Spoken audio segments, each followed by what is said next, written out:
Current electricity. आता फिजिक्सच्या दोन बेसिक ब्रँच आहेत. इलेक्ट्रोस्टॅटिक्स. इलेक्ट्रोस्टॅटिक म्हणजे काय? Study of charges at rest. That is called as electrostatics. आणि करंट इलेक्ट्रिसिटी म्हणजे काय? करंट इलेक्ट्रिसिटी म्हणजे येणार आहे, it is the study of charges in motion. Okay, it is study of charges in motion. That is called as current electricity. म्हणजे ज्यावेळी charge conductor मधून motion in conductor असं म्हणू शकतो. Study of charges in motion in conductors. म्हणजे conductor मधून ज्यावेळी charge flow होणार, चार्ज म्हणजे बेसिकली इलेक्ट्रॉन ज्यावेळी फ्लो होणार त्यावेळी त्याच्यामुळे क्रिएट होणाऱ्या, इंट्रोड्यूस होणाऱ्या ज्या सगळ्या कन्सेप्ट आहेत त्याचा आपण स्टडी करंट इलेक्ट्रिसिटी या टॉपिक मध्ये करणार आहे. लक्षात घ्या. म्हणजे चार्ज फ्लो झाल्यानंतर काय काय प्रोड्यूस होणार, तर त्याच्यामुळे काय होणार आहे, इलेक्ट्रिक करंट डेव्हलप होणार आहे. मग इलेक्ट्रिक करंटला अपोजिशन, इलेक्ट्रिक करंटचे रिलेटेड अनेक टर्म्स आहेत. हा करंट वाढणार कधी, कमी कधी होणार आहे. रेझिस्टन्स म्हणजे काय, कंडक्टन्स म्हणजे काय, कंडक्टिव्हिटी म्हणजे काय, रेझिस्टिव्हिटी म्हणजे काय. त्याच्यानंतर इलेक्ट्रिक करंट प्रोड्यूस करण्यासाठी एक महत्वाचं डिव्हाइस असतं आणि ते डिव्हाइस म्हणजे काय असणार आहे, सेल किंवा बॅटरी. त्याचा देखील स्टडी या टॉपिक मध्ये आपल्याला करायचा आहे. ठीक आहे.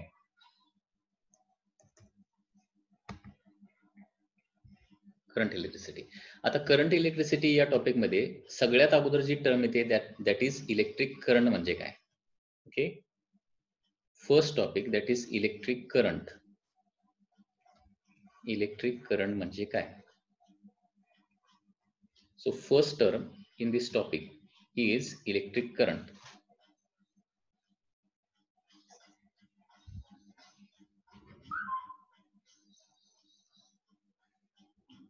Electric current. आता इलेक्ट्रिक करंटची डेफिनेशन 10th स्टँडर्ड पर्यंत तुम्ही स्टडी केलेली असेल. ओके, तर इलेक्ट्रिक करंट च्या दोन डेफिनेशन आहेत. एक म्हणजे ऍव्हरेज इलेक्ट्रिक करंट आणि इन्स्टंटेनियस इलेक्ट्रिक करंट. तर first of all average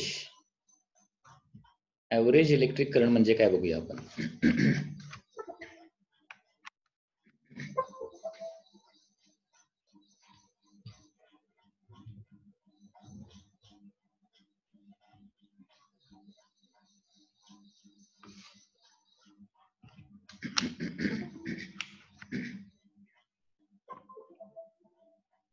average current.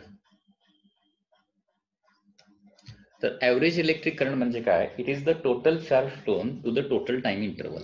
Okay, total charge flown through the conductor divided by total time.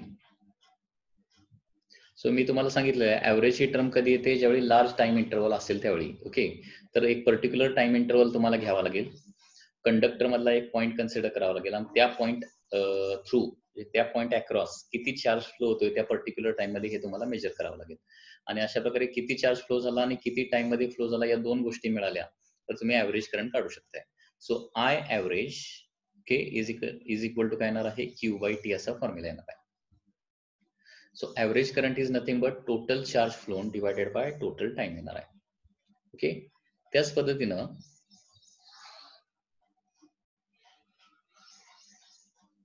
Instantaneous करंटची देखील डेफिनेशन आहे. Instantaneous current.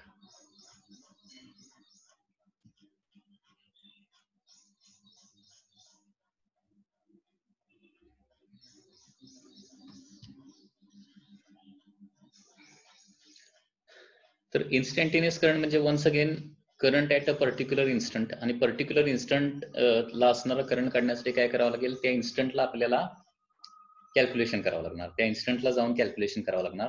आणि ते पर्टिक्युलर इन्स्टंट सोडायचा नसेल, पर्टिक्युलर इन्स्टंटलाच आपल्याला जर थांबायचं असेल तर टाइम इंटरवल काय असला पाहिजे, व्हेरी व्हेरी स्मॉल असला पाहिजे. So instantaneous current I instantaneous is equal to काय येणार आहे, limit of delta Q by delta T when time interval become very very small.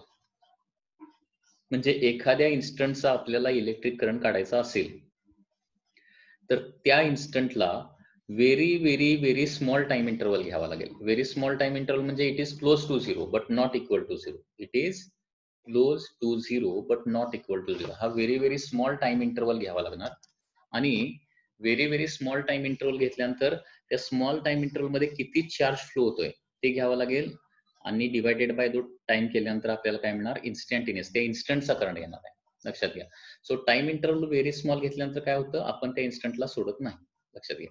So instantaneous current is limit of delta Q by delta T when time interval become very small, किंवा यालाच काय म्हणतो आपण, that is D Q by D T.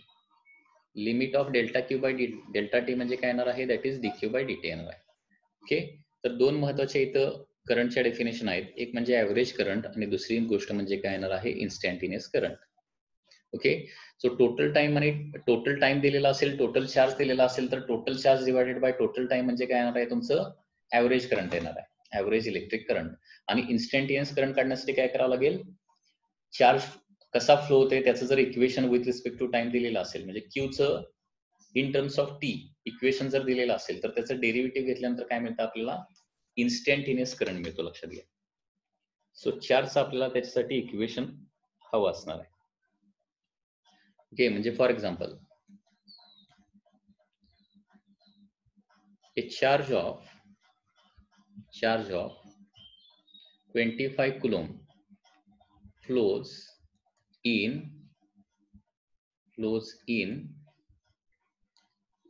25 minute. एका conductor मधून काय होतंय, 25 minute मध्ये 25 कुलॉम चार्ज फ्लो होतोय. तर इलेक्ट्रिक करंट किती असेल, तर इलेक्ट्रिक करंट असणार आहे क्यू डिवायडेड बाय टी. किती चार्ज फ्लो झालाय, 25 कुलॉम. किती टाइम मध्ये, 25 मिनिट्स मध्ये. 25 मिनिट्स म्हणजे सेकंड किती येणार आहे, 25 into 60. So 25 cancel. So 1/60 ampere. 1/60 ampere is the electric current. Okay. Similarly suppose charge जो आहे तो कॉन्स्टंट नाहीये, तो काय होतोय, with respect to time change होतोय. आणि चार्ज कसा फ्लो होतोय बघा. Suppose charge flowing is given by equation 3t² - 2t + 5. Okay. Charge flowing through the conductor is given by the equation 3t² - 2t + 5. तर what is instantaneous current at the third second? Okay, current at third second म्हणजे तिसऱ्या सेकंदला, त्या इन्स्टंटला किती current असेल, तर I is equal to काय असतं, dq by dt असतं. सो dq बाय dt म्हणजे d by dt of q किती आहे, 3t² - 2t + 5 आहे. याचं डेरिव्हेटिव्ह घ्यावं लागेल. सो 3t² चं डेरिव्हेटिव्ह काय येणार आहे, 6t - 2. ओके. आणि t ची व्हॅल्यू किती दिली आहे, 3 सेकंद दिली, 3. So 6 in bracket 3 - 2. Okay. So 18 - 2 and therefore current येणार आहे, that is 16 ampere. 16 ampere current flows. तर अशा प्रकारे करंटची बेसिकली डेफिनेशन आहे. ओके. आता ही करंट जे आहे ते लक्षात घ्या. करंट विषयी आणखी इन्फॉर्मेशन. आताच आपण बघितलं की करंट जे आहे ते कुठल्या लेटरनं आपण डिनोट करतो, it is denoted by capital I न काही वेळेला डिनोट करतो, स्मॉल आय न पण काही वेळेला डिनोट करतो. कॅपिटल आय किंवा स्मॉल आय हे लेटर तुम्ही वापरू शकताय करंटसाठी. It is denoted by capital I और small I. Generally constant current जर असेल, म्हणजे युनि डायरेक्शनल करंट असेल तर कॅपिटल आय वापरतो, आणि अल्टरनेटिंग करंट असेल तर स्मॉल आय वापरतो जनरली. सो डीसी साठी जनरली कॅपिटल आय वापरतो, आणि एसी करंट जो आहे अल्टरनेटिंग त्याला स्मॉल आय जनरली वापरतो. याचं एसआय युनिट काय येणार बघा, एसआय युनिट फॉर्म्युल्यानुसार बघितलं तर काय येणार आहे, चार्ज डिवायडेड बाय टाइम ना, म्हणजे कुलोम पर सेकंड येणार आहे अकॉर्डिंग टू फॉर्म्युला. आणि कुलोम पर सेकंडलाच काय डिफाईन केलेलं आहे, एम्पियर असं डिफाईन केलेलं आहे, which is denoted by capital A. Okay. Coulomb per second किंवा capital A, that is the SI unit.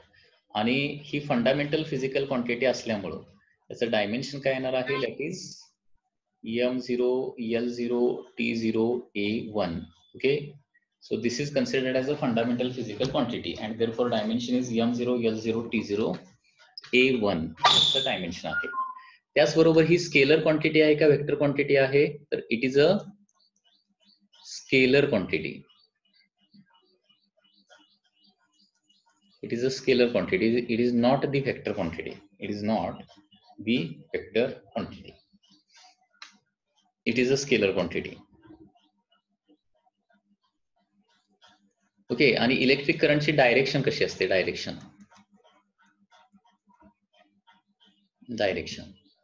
So direction is from positive terminal of the battery to negative terminal of battery. Positive to negative terminal of the battery. This is the direction, okay, of electric current. Okay. He scalar quantities आहे, लक्षात घ्या. Vector किंवा टेन्सर quantity नाहीये. Okay. It is only scalar quantity. Okay. आणि याची direction आहे positive to negative. आता तुमच्या डोक्यात क्वेश्चन येईल की डायरेक्शन आहे आणि स्केलर क्वांटिटी कशी काय? तर वेक्टर म्हणजे लक्षात घ्या, स्केलर क्वांटिटी मॅग्निट्यूडच्या साहाय्यानं कम्प्लिटली डिफाईन करता येते. ओके. वेक्टर म्हणजे काय? डायरेक्शन चेंज झाली की त्याची मॅग्निट्यूड चेंज होते. आता करंटला तसं नसतं. करंटची डायरेक्शन नेहमी पॉझिटिव्ह टू निगेटिव्हच असते आणि ती डायरेक्शन जरी चेंज झाले तरी करंटची मॅग्निट्यूड जी आहे ती अजिबात चेंज होत नाही. ओके.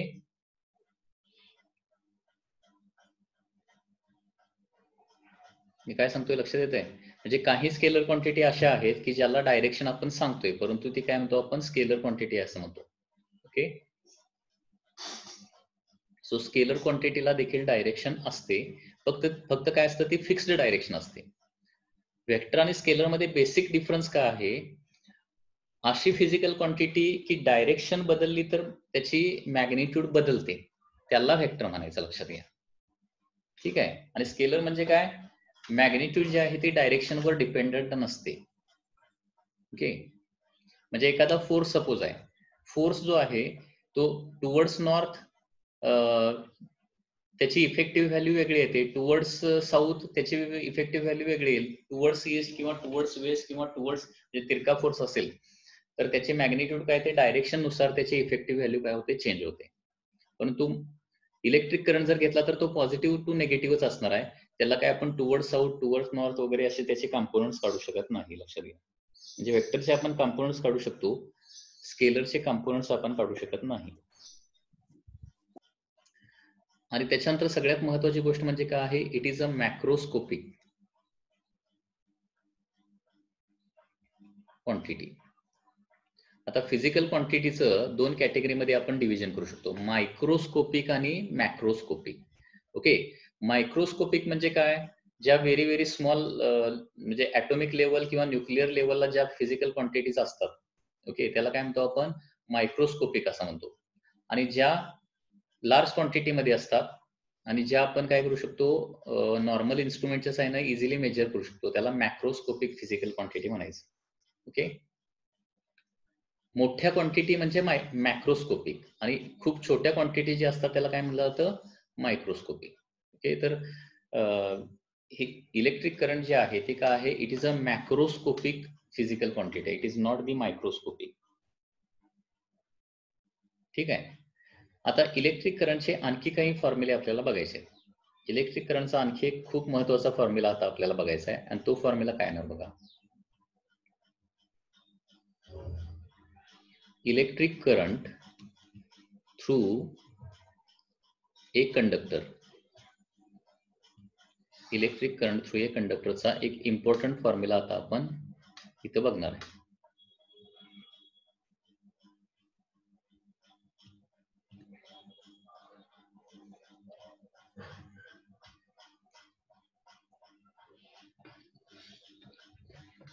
Through a conductor. आता I इज इक्वल टू काय असतं? Q by T. Average electric करंटचा फॉर्म्युला काय आहे? Q by T. ओके. आता Q कसं काढणार आहे आपण? Total charge. Q is given by formula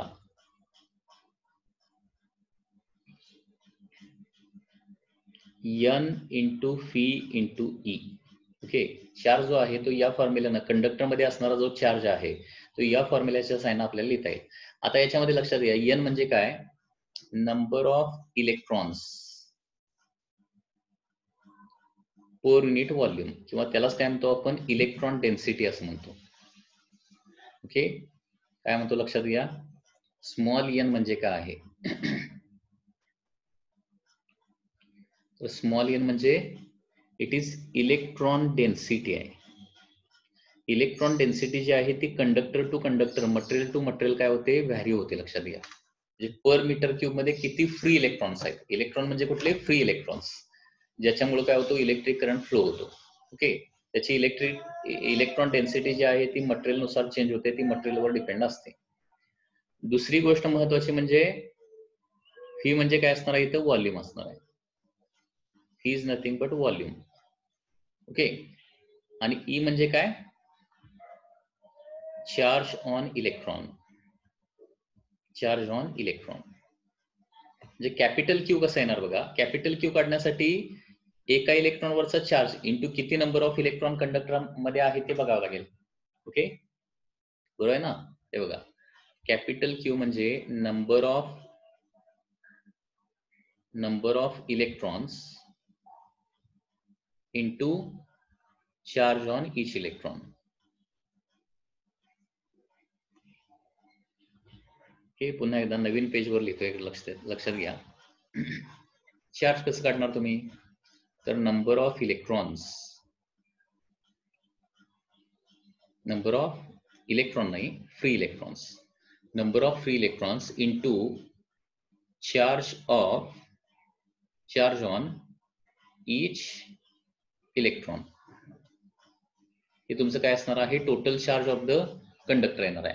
आता नंबर ऑफ फ्री इलेक्ट्रॉन कसं काढणार आहे, एन इंटू फी करावं लागेल तुम्हाला, एन इंटू फी. आणि चार्ज ऑन ईच इलेक्ट्रॉन किती येणार आहे, ई. ओके, तर एन म्हणजे काय असतं, हे इलेक्ट्रॉन डेन्सिटी असणार आहे. इलेक्ट्रॉन डेन्सिटी म्हणजे किती इलेक्ट्रॉन पर युनिट व्हॉल्यूम आहे. इंटू फी म्हणजे काय, व्हॉल्यूम ऑफ दॅट कंडक्टर, कंडक्टरचं व्हॉल्यूम ऑफ द कंडक्टर. ठीक आहे. So Q is equal to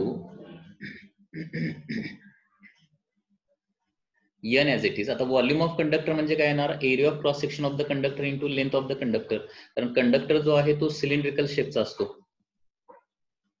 conductor जो आहे तो सिलेंड्रिकल शेपचा असणार आहे. त्याला काहीतरी एरिया ऑफ क्रॉस सेक्शन असणार आहे आणि काहीतरी लेंथ असणार आहे. ठीक आहे, म्हणजे याचं व्हॉल्यूम बरोबर काय येणार आहे, area of cross section into length येणार, आणि हे इथं प्लेस केलेलं आहे. Okay, so N as it is, that is electron density. Volume म्हणजे area of cross section into length, आणि स्मॉल ई म्हणजे काय, charge on each electron. Charge on each electron. Okay, हा झाला क्यू. अँड देअरफॉर करंटचा formula काय येणार आहे, एन ए एल ई, कारण क्यू बाय टी ना, N A L E divided by T, आणि एल बाय टी म्हणजे total length divided by total line. म्हणजे इलेक्ट्रॉनला एल इतकं डिस्टन्स जाण्यासाठी समजा टी टाइम लागत असेल, कारण इलेक्ट्रॉन फ्लो होणार ना. जे इलेक्ट्रिक करंट ज्यावेळी सेटअप होणार त्यावेळी इलेक्ट्रॉन काय होणार आहे, एका एंड पासून दुसऱ्या एंडला काय होणार आहे, सरकणार आहे, मूव्ह होणार आहे. आणि एल इतकं डिस्टन्स जाण्यासाठी त्याला टी टाइम जर लागत असेल, तर एल बाय टी म्हणजे काय येणार आहे, त्या इलेक्ट्रॉनची व्हेलॉसिटी येणार आहे. ती जी व्हेलॉसिटी असते त्याला काय म्हणतो आपण, ड्रिफ्ट व्हेलॉसिटी असं म्हणतो. सो एल बाय टी म्हणजे ड्रिफ्ट व्हेलॉसिटी येणार आहे. सो एन ई अगोदर घेतो, capital A as it is ठेवलं, आणि एल बाय टी म्हणजे काय ठेवतो, फीडी नावाची गोष्टी आपण पुढे स्टडी करणार आहे. Okay, so current is given by formula N E A V D. Okay, हा देखील एक इम्पॉर्टंट फॉर्म्युला आहे इलेक्ट्रिक करंटचा, जो तुम्ही 10th स्टँडर्ड पर्यंत स्टडी केलेला नव्हता. N E A V D. Okay, N म्हणजे इलेक्ट्रॉन डेन्सिटी, किती number of electron per unit volume, किती number of free electrons per unit volume त्या कंडक्टर मध्ये अवेलेबल आहेत. ई म्हणजे charge on each electron. A म्हणजे area of cross section. Okay, त्या कंडक्टरचा एरिया ऑफ क्रॉस सेक्शन किती आहे, म्हणजे रेडियस माहित असेल तर पाय आर स्क्वेअर या फॉर्म्युलानं आपण एरिया काढू शकतो. आणि व्हीडी म्हणजे काय, drift velocity. Okay, drift velocity म्हणजे एक्झॅक्टली काय ते आपण पुढे बघणार आहे. तर हा एक इलेक्ट्रिक करंटचा खूप इम्पॉर्टंट फॉर्म्युला आहे. हा फॉर्म्युला पाठ करावा लागेल तुम्हाला, इम्पॉर्टंट आहे. हा फॉर्म्युला काय आहे, N E A V D. Electric करंटचा फॉर्म्युला काय आहे, N E A V D. Electric current is given by formula N E A V D. Okay, पुन्हा एकदा आपण बघूया हा फॉर्म्युला कसा आला. Electric current is given by formula Q by T. तर Q कसं काढणार आहे, number of electron into charge on each electron. Okay, number of electron कसं काढणार, इलेक्ट्रॉन डेन्सिटी इंटू व्हॉल्यूम, म्हणजे number of electron per unit volume into volume of conductor into A येणार. Okay, परत volume म्हणजे काय, area of cross section of the conductor into length of that conductor into E. Okay, हा झाला Q. And therefore करंटचा formula काय येणार आहे, NA LE divided by T. आणि L बाय T म्हणजे ड्रिफ्ट वेलॉसिटी. ड्रिफ्ट वेलॉसिटी नावाची term आहे. Okay, length divided by time म्हणजे काय येणार आहे, that is FD, that is the drift velocity असं म्हणायचं, ड्रिफ्ट वेलॉसिटी. ओके, सो त्याच्यामुळे फॉर्म्युला येणार NEA FD. Okay, so current is given by formula NEA FD. काय फॉर्म्युला आहे इलेक्ट्रिक करंटचा, NEA FD. म्हणजे इलेक्ट्रिक करंटचे फॉर्म्युले बघा आपण काय काय बघितले. पहिला formula I is equal to Q by T. हा कुठला करंट आहे, ऍव्हरेज करंट. दुसरा आहे instantaneous current, that is DQ by DT. आणि तिसरा महत्वाचा फॉर्म्युला कंडक्टर मधला बघितलेला आहे. कंडक्टर मधला इलेक्ट्रिक करंटचा formula NEA FD. NEA FD हा फॉर्म्युला असणार आहे. ओके, तर पुन्हा एकदा याच्यामध्ये N म्हणजे काय असतं, इलेक्ट्रॉन डेन्सिटी असतं, number of electron per unit volume. E म्हणजे काय, 1.6 इंटू 10⁻⁻19. ए म्हणजे काय, area of cross section of the conductor, म्हणजे तो जो काय कंडक्टर असणार आहे त्याचा एरिया ऑफ क्रॉस सेक्शन. आणि FD म्हणजे काय, आतमध्ये इलेक्ट्रॉन ज्यावेळी बॅटरीला जोडल्यानंतर इलेक्ट्रॉन किती स्पीडनं पुढे सरकणार आहे, ड्रिफ्ट होणार आहे, that is drift velocity FD.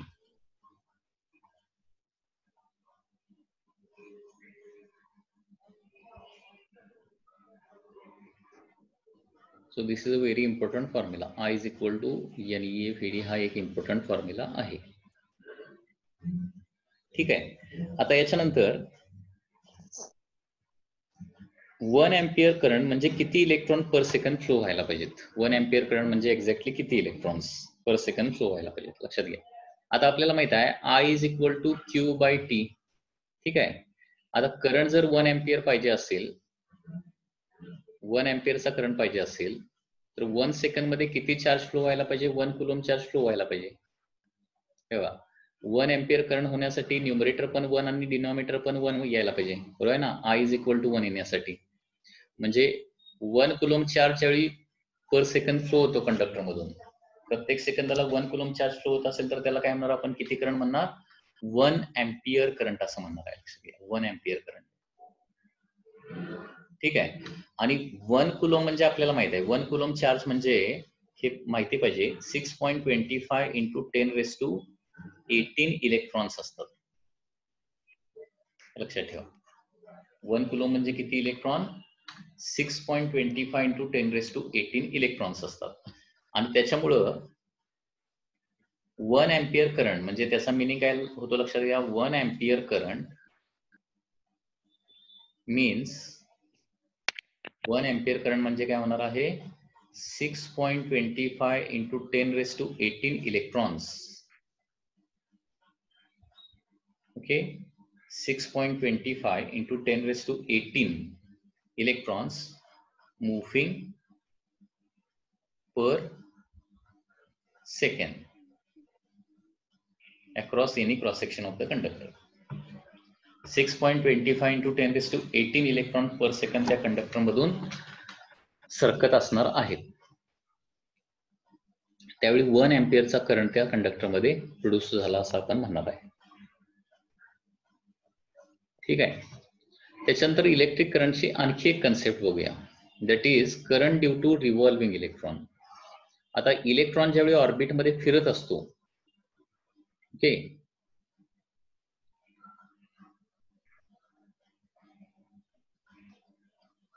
So इथं सेंटरला काय असणार आहे, न्यूक्लियस असणार, आणि न्यूक्लियस होती इलेक्ट्रॉन जो आहे तो सर्क्युलर ऑर्बिट मध्ये इलेक्ट्रॉन जो आहे तो रिव्हॉल्व होत असणार आहे. आता हा रिव्हॉल्विंग इलेक्ट्रॉन नेहमी लक्षात ठेवा, ज्यावेळी इलेक्ट्रॉन एका पर्टिक्युलर पाथनं मूव्ह होतो, सरकतो, ओके, त्यावेळी त्या पाथला इलेक्ट्रिक करंट डेव्हलप होतो. तसं आता रिव्हॉल्विंग इलेक्ट्रॉन जो आहे तो देखील काय व्हायला सर्क्युलर ऑर्बिटमध्ये फिरतोय आणि त्याच्यामुळे देखील काय होणार आहे, त्या ऑर्बिटमध्ये इलेक्ट्रिक करंट डेव्हलप होणार आहे. जेव्हा जेव्हा इलेक्ट्रॉन मूव्ह करतो तेव्हा तेव्हा इलेक्ट्रिक करंट डेव्हलप होतो, हे लक्षात ठेवा. ऑर्बिटमध्ये इलेक्ट्रॉन सरकत असल्यामुळे, फिरत असल्यामुळे त्या ऑर्बिटमध्ये देखील काय होणार आहे, एक इलेक्ट्रिक करंट डेव्हलप होणार आहे. तर रिव्हॉल्विंग इलेक्ट्रॉनमुळे किती करंट डेव्हलप होणार, तर ते कसं काढणार बघा. ओके, तर हे काय आहे, current due to revolving.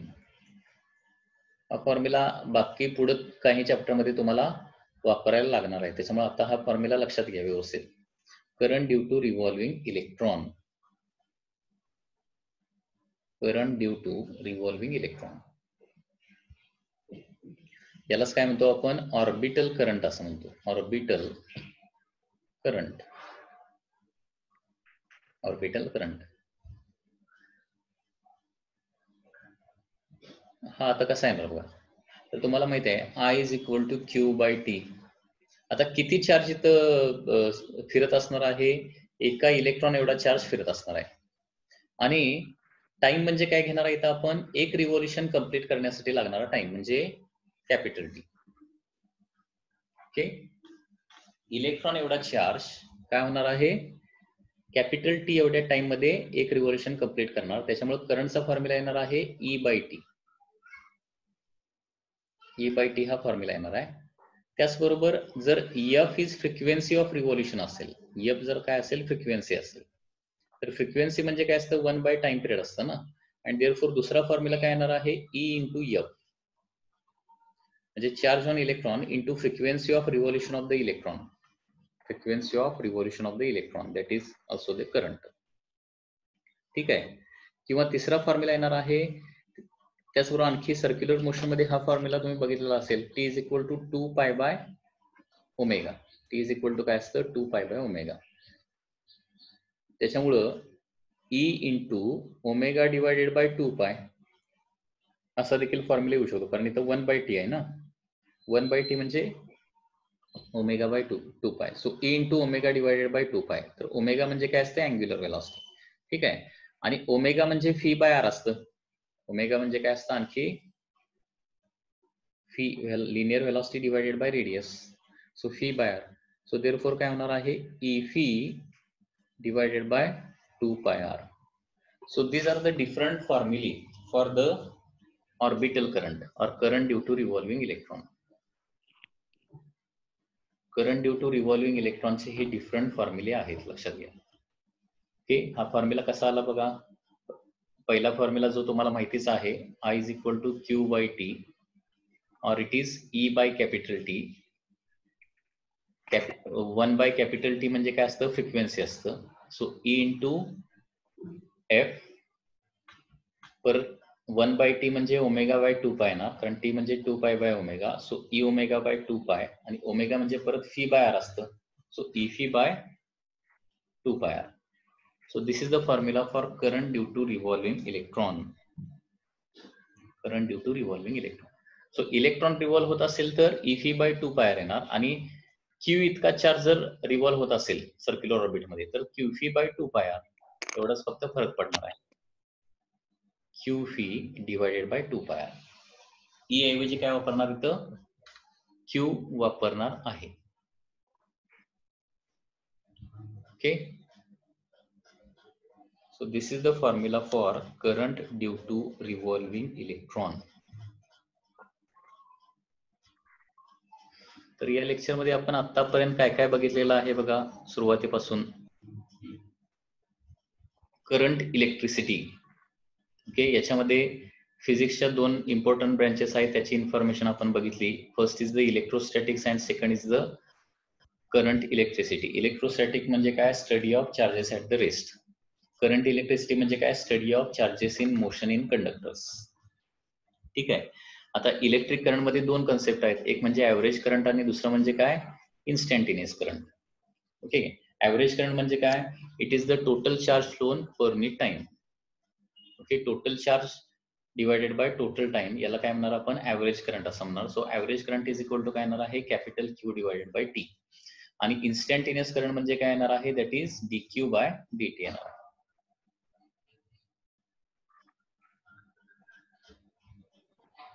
Okay, याचे काही एक्झाम्पल्स देखील बघितलेले आहेत. करंट जो आहे तो कॅपिटल आय या लेटरनं आपण डिनोट करतो डीसी करंट असेल तर, आणि एसी करंट असेल तर जनरली स्मॉल आय या लेटरनं आपण डिनोट करतो. एसआय युनिट काय आहे? कुलोम पर सेकंड किंवा त्यालाच एम्पियर असं म्हणतो, which is denoted by capital ए. त्याचं डायमेन्शन काय असणार आहे? M0, L0, T0, A1 असणार आहे. It is a scalar quantity, आणि स्केलर क्वांटिटी असून देखील त्याला डायरेक्शन आहे, आणि ती डायरेक्शन कशी आहे? इलेक्ट्रिक करंट कसा फ्लो होतो? From positive terminal of the battery to the negative terminal of the battery, and this is a macroscopic quantity. Okay, it is not the microscopic quantity. आणि current through the कंडक्टरचा एक important formula आपण बघितला, आणि तो formula काय आहे? That is NEA-VD. Formula काय आहे? NEA-VD. हा फॉर्म्युला पाठ करावा लागेल. एखाद्या कंडक्टर मधून फ्लो होणारा करंट, त्याचा फॉर्म्युला काय आहे? NEA-VD. पुन्हा एकदा स्मॉल n म्हणजे काय आहे इथे लक्षात घ्या? इलेक्ट्रॉन डेन्सिटी आहे किंवा number of electron per unit volume आहे. E म्हणजे charge on each electron, A म्हणजे एरिया ऑफ क्रॉस सेक्शन, आणि VD म्हणजे काय असणार आहे? ड्रिफ्ट वेलॉसिटी असणार आहे. VD is nothing but drift velocity.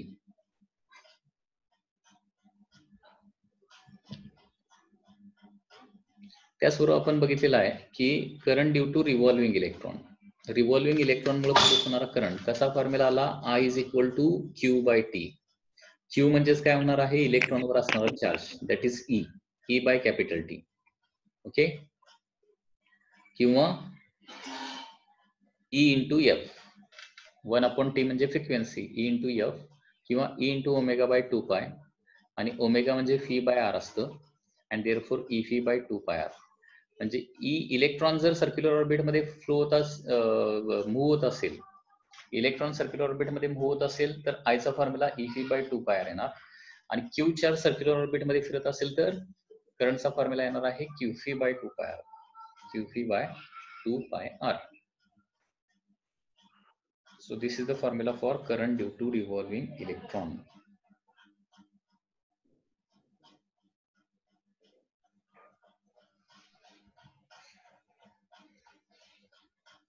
Okay, आपला सेशन आता एंड होतो इथं, and therefore we can restart the lesson, restart the session. Okay, meeting end करतोय, पुन्हा रिजॉईन करायचं आहे.